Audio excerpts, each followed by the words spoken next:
सर्पदंश झालेल्या महिलेला झोळीतून पुराचा प्रवास। नंदुरबारच्या आदिवासींच्या हालांची हकीकत। नंदुरबार महाराष्ट्र, पल्लवी प्रकाशकर यांचा रिपोर्ट।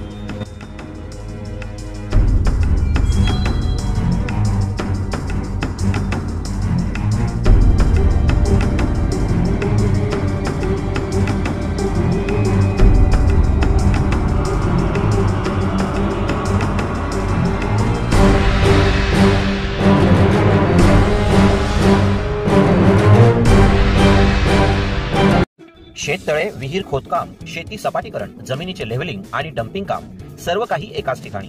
माँ भगवती अर्थमूव्हर्स, विश्वास, गुणवत्ता आणि वेळेवर सेवा यांचं एकमेव स्थान। आताच कॉल करा आणि तुमचं काम अनुभवी हातात सोपवा। संपर्क करा साई भाऊ 87 67 34 34 20।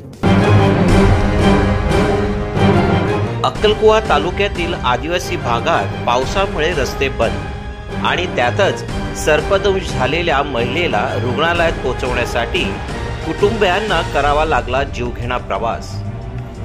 भर पावसात कमरेइतक्या पाण्यातून बांबूच्या झोळीत बसवून ही महिला 7 किलोमीटर अंतरावरून दवाखान्यात दाखल करण्यात आली। सविता मागत्या वळवी असं या पीडित महिलेचं नाव असून तिला मोलगी ग्रामीण रुग्णालयात उपचारासाठी दाखल करण्यात आलं आहे।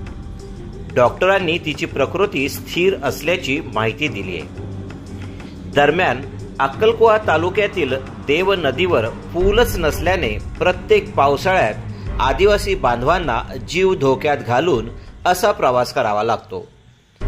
ना रस्ता, ना पूल, ना मोबाईल नेटवर्क, परिणामी जिवंतपणी मृत्यूच्या यातना सहन करण्याची वेळ आदिवासींवर येत आहे। मंत्री माणिकराव कोकाटे यांच्या पालकत्वाखालील नंदुरबार जिल्ह्यातील या परिस्थितीवर अनेक प्रश्नचिन्ह उभे राहिले आहेत। IND TV न्यूज साठी पल्लवी प्रकाशकर, नंदुरबार।